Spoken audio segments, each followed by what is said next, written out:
이 새벽 우리에게 주신 하나님 말씀은 잠언 6장 1절에서 19절까지의 말씀입니다. 잠언 6장 1절에서 19절까지의 말씀입니다.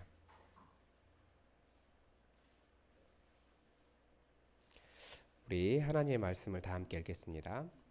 내 아들아, 내가 만일 이웃을 위하여 담보하며 타인을 위하여 보증하였으면 내 입의 말로 내가 얽혔으며 내 입의 말로 인하여 잡히게 되었느니라.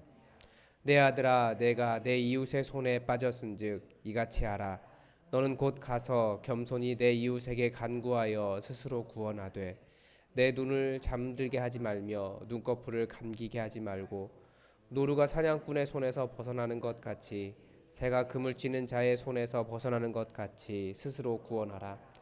게으른 자여 개미에게 가서 그가 하는 것을 보고 지혜를 얻으라. 개미는 두령도 없고 감독자도 없고 통치자도 없으되 먹을 것을 여름 동안에 예비하며 추수 때에 양식을 모으느니라. 게으른 자여 내가 어느 때까지 누워 있겠느냐? 내가 어느 때까지 잠이 깨어 일어나겠느냐? 좀 더 자자, 좀 더 졸자, 손을 모으고 좀 더 누워 있자 하면 내 빈궁이 강도같이 오며 내 곰핍이 군사같이 이르리라. 불량하고 악한 자는 구부러진 말을 하고 다니며 눈짓을 하며 발로 뜻을 보이며 손가락질을 하며 그의 마음에 패역을 품으며 항상 악을 꾀하여 다툼을 일으키는 자라. 그러므로 그의 재앙이 갑자기 내려 당장에 멸망하여 살릴 길이 없으리라. 여호와께서 미워하시는 것 곧 그의 마음에 싫어하시는 것이 67가지이니 곧 교만한 눈과 거짓된 혀와 무죄한 자의 피를 흘리는 손과 악한 개교를 꾀하는 마음과 달려가는 발과 거짓을 말하는 망령된 증인과 및 형제 사이를 이간하는 자이니라. 아멘. 네, 오늘은 6장의 앞부분인데 몇 가지 좀 파편적인 그런 교훈들이 들어 있습니다. 첫 번째 나오는 것이 보증 서는 것. 우리도 뭐 보증 서지 말라라는 이야기를 많이 하는데 보증 서지 말 것. 그다음에 게으름에 대한 것, 그리고 불량배에 대한 것, 그리고 여호와께서 싫어하시는 몇 가지에 대한 것이 나옵니다. 먼저 보증 서는 것에 대한 이야기가 나오는데 만일 이웃을 위하여 담보하며 타인을 위하여 보증하였으면, 즉 자기 문제가 아닌 일로 인해서 보증하였으면 이게 말로 얽혔다라는 거예요. 아마 당시에 보증을 서는 방법이 내가 이렇게 하겠다라고 말로 서는 것 같습니다. 그런데 이것이 네가 네 이웃의 손에 빠진 것이다라고 말을 하고 있습니다. 그래서 자기 스스로 구원할 수 없는 상태이기 때문에 빨리 빠져나오라고 이야기하는 거죠. 굉장히 아마 누군가를 위해서 담보를 잡히고 또 누군가를 말로 보증했다는 이야기는 그만큼 그 사람의 상황이 너무나 어려운 상태였기 때문일 텐데, 그런 어려운 상태에 있는 것을 그 사람만 어려운 것이 아니라 결국 자기도 어렵게 될 것이라는 겁니다. 그래서 빠져나오라고 이야기하는데, 빠져나올 때는 어떻게 빠져나오는 거냐면 최대한 빨리, 그래서 빨리 빠져나오라라고 이야기합니다. 그래서 겸손하게 이웃에게 구하고 내 눈을 잠들지 말게 하고 눈꺼풀을 감기지 말게 하고 노루가 사냥꾼의 손에서 벗어나는 것 같이 생명을 살아나기 위해서 빨리 도망하라라고 이야기하죠. 우리가 참 관계 속에서 그렇게 하기가 쉽지 않은 부분이 있습니다. 그러나 그것이 결국 나를 살리지 못한다라고 하는 것을 가르쳐 주는 그런 말씀입니다. 그리고 6절에서는 이번에는 게으른 자에 대한 경고를 주고 있습니다. 게으름에 대한 경고 우리는 많이 받고 있고, 또 한국처럼 이렇게 부지런하고 우리나라처럼 온 사회가 이렇게 근면한 사회가 별로 없는데 점점 이 게으름이 늘어가고 있죠. 게으른 자는 개미에게 가서 배워라라고 말하는데, 게으름이 무엇이 문제가 아니고 어떻게 해야 되냐면 스스로 풍요로울 때 먹을 것이 있는 여름 동안에 예비하고 추수 때 양식을 모은다라고 이야기하는데, 풍요롭고 여유로울 때 준비하라는 겁니다. 그러니까 인생에는 겨울이 옵니다. 건강도 마찬가지고, 건강도 풍요롭고 좋을 때가 있어요. 이것은 잃을 때야 알 수 있습니다. 마찬가지로 재물도 마찬가지고요. 인생의 여러 부분이 겨울이 옵니다. 그렇기 때문에 건강하고 좋을 때, 여유로울 때 잘 준비하고 있으라고 가르쳐 주고 있습니다. 그런데 게으른 자, 우리는 게으른 자 그러면 자기를 막 자책하는데 좀 달라요. 게으른 자를 뭐라고 이야기하냐면 많이 누워 있는 자라고 이야기하고 있죠. 그래 10절에서 좀 더 자자, 좀 더 졸자, 손을 모으고 좀 더 누워 있자. 그러니까 누워 있을 때 이렇게 손을 놓고 모으고 이렇게 누워 있는 모습을 이야기하고 있는 겁니다. 그렇게 하고 있는 사람을 게으른 사람을 묘사하고 있죠. 현대 사회는 사실은 어떤 뭐라고 할까요? 너무나 열심히 일을 하고 있기 때문에 힘에 지나도록 일하고 있기 때문에 휴식도 좀 필요합니다. 보통 인간이 한 8시간 정도는 자야 된다라고 이야기하잖아요. 그런데 이게 좀 다 다르더라고요.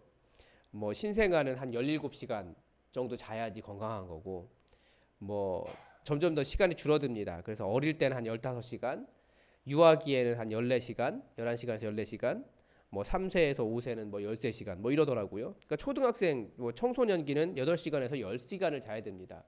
그런데 예전에 저 고등학교 때 자취할 때 그 주인집 그 아들도 저랑 동갑이었는데 같이 고3을 보냈어요. 그런데 맨날 그 어머니가 한 말이 있습니다. 그 아들에게 하루에 4시간만 자도 안 죽어. 그런데 그래서 그 아들은 계속 하루에 4시간도 안 잤는데 제가 성적이 훨씬 더 많이 좋게 나왔어요. 그건 아마 잠의 문제가 아닌 것 같아요. 네. 잠은 잘 자야 되는 것 같습니다. 그리고 그 이후로부터는 보통 한 최소 8시간 정도는 자줘야 되는 것 같습니다. 그래 휴식도 좀 필요한데 요즘 시대는 좀 휴식이 없는 시대를 살아가고 있죠. 젊은 세대가. 그리고 지난 주에 어떤 TV에서 봤는데 성인이 10시간 이상 잠을 자면 암이 된다고 그런 이야기를 하더라고요. 그러니까 너무 많이 자는 것도 분명히 몸에 좋은 건 아닌 것 같습니다. 그리고 암만 오는 것이 아니라 그렇게 게으름을 부리면 가난함도 같이 옵니다. 빈궁도 오고 곰핍도 오고. 그래서 우리가 열심히 일할 이유가 있다라는 것을 보여줍니다. 그리고 이번에는 12절부터는 불량배에 대한 경고를 하고 있습니다. 예전에는 예전 성경에는 이걸 다른 말로 이야기했었는데요. 이 불량배가 이 불량하고 악한 자라고 되어 있는데 이게 원어로 아담 벨리알입니다. 여러분 벨리알에 대한 이야기를 들어보셨죠? 고린도후서 6장 15절에 보면 그리스도와 벨리알이 어찌 조화되며 믿는 자와 믿지 않는 자가 어찌 상관하며 그런 말이 나옵니다.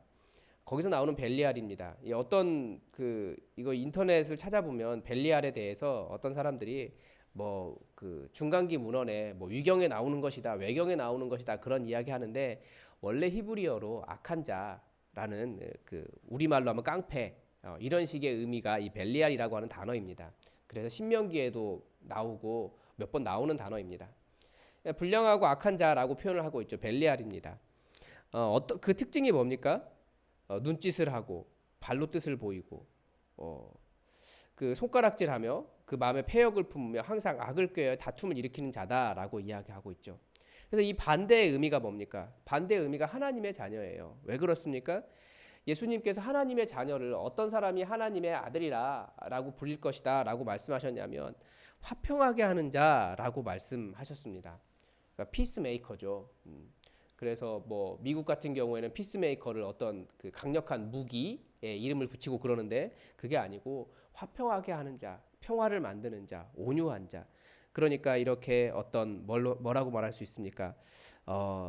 말을 왜곡하거나 아니면 눈치 보게 하거나 이 눈짓이나 발로 뜻을 보이면 사람이 눈치를 봐야 되잖아요. 눈치를 보게 하거나 아니면 그 마음에 분쟁을 일으키려고 하는 악한 마음이 있는 그런 사람은 하나님의 자녀가 아닙니다. 하나님의 자녀는 그런 상황 속에서 말을 풀어주고 눈치 보지 않게 평안하게 해주고 그리고 그 분쟁이 일어나지 않도록 또 분쟁이 일어난 그곳을 서로 화평하게 해주는 사람이 하나님의 자녀입니다. 반대말이 되는 거죠. 그리스도와 벨리알이 어찌 조화되겠느냐? 이 말이 그래 벨리알이 없어질 때 그리스도의 그 피스메이커가 나타나게 됩니다. 그 결과가 무엇입니까? 아담 벨리알에 대한 하나님의 판결, 재앙이 갑자기 내려올 것이다. 당장에 멸망하여 살릴 길이 없을 것이다 라고 성경은 분명하게 경고하고 있습니다. 그래서 이 경고를 잘 들어야겠죠. 그 다음에 16절부터 19절까지 이번에는 숫자 격언이 몇 가지가 나옵니다. 하나님께서 싫어하시는 것이 몇 가지가 있나니 이게 주로 어디 나오냐면 30장 15절에서 33절까지 나옵니다. 그때는 뭐 뭐 그것을 알 수 없는 뭐 세 가지도 나오고 하나님께 싫어하시는 세 가지도 나오고 뭐 그런 식으로 나오죠. 숫자 격언이라고 하는데 여기서는 17가지가 나옵니다. 사람의 몸을 보니까 알 수 있다라는 거예요. 아, 이렇게 하면 하나님께 싫어하시는 악이 있다라는 거죠. 그래서 이렇게 서로를 꼽아가면서 할 수 있도록 한 겁니다. 그게 뭡니까? 눈이에요. 눈. 눈이 교만할 때. 어떤 눈이 교만한 눈입니까? 사람을 보면 사람을 이렇게 평안한 눈으로 바라보지 않고 높은 사람들이 있죠. 거짓된 혀, 거짓말하는 것도 하나님이 정말 싫어하시는 겁니다. 그리고 무죄한 자의 피를 흘리는 손이라고 이야기하고 있고, 또 악한 개교를 꾀하는 마음, 또 빨리 악으로 달려가는 발 이렇게 이야기하고, 또 거짓을 말하는 망령된 증인이라고 이야기하고, 형제 사이를 이간하는 자, 점점 이렇게 확대되죠. 어떻게 확대됩니까? 이 다른 사람을 해하고 관계를 깨는 것이 하나님 보시기에 악한 것입니다. 근데 악을 이렇게 이야기하는데 저희가 이제 그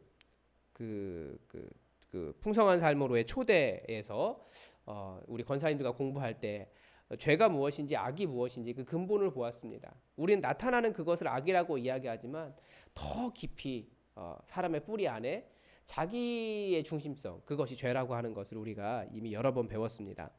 그래서 우리가 그 자기가 살려고 다른 사람을 해하려고 하고, 자기가 부하려고 다른 사람을 해하려고 하고, 자기가 편하게 살려고 다른 사람을 해하려고 하는 그런 눈과 혀와 손과 발과 마음과 그런 삶이 있는데, 그것이 하나님께서 정말 싫어하는 것이다 라고 하는 것을 기억해야 됩니다.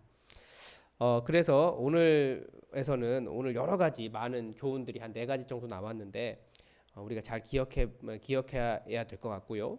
그 다음에 저는 게으름에 대해서 다시 한번 좀 생각을 해보았습니다. 게으름이 사실은 자기가 해야 될 일을 포기하는 겁니다. 그래서 게으름은 자기 자신에 대한 미움으로 확장되고, 더 나아가서 자기를 정말 싫어하는 혐오로 발전되는 첫 단계가 바로 이 게으름입니다. 자기가 해야 될 일이 지금 눈앞에 가득한데 포기해버리는 거예요. 그러면 점점 더 감당할 수 없는 일이 발생하게 되죠. 그리고 나서 나는 왜 이거밖에 안 되지? 라고 하는 그런 문제가 발생합니다. 근데 그게 어디서 나오냐면 자기를 깊이 사랑하지 못하는 데서 발생합니다. 그런데 인간은 사실 스스로를 사랑하지 못해요. 왜냐하면 우리 주변 세계에 계속해서 사탄이 또 끊임없이 우리에게 참소하잖아요. 사랑받을 수 없는 사람이라고 우리를 참소합니다. 이것도 있어야 되고 그것도 넌 그거밖에 안 되고 계속 그런 이야기 많이 하는데, 그래서 인간이 스스로를 사랑하지 못하기 때문에 그 사랑은 마치 식물이 물과 태양을 받아야 자랄 수 있는 것처럼 인간은 하나님의 사랑을 받을 때만 살아갈 수 있습니다. 하나님께 사랑하신다라는 것을 깊이 인식할 때만 우리가 일어날 수 있어요. 자기 스스로를 살아갈 수 있습니다.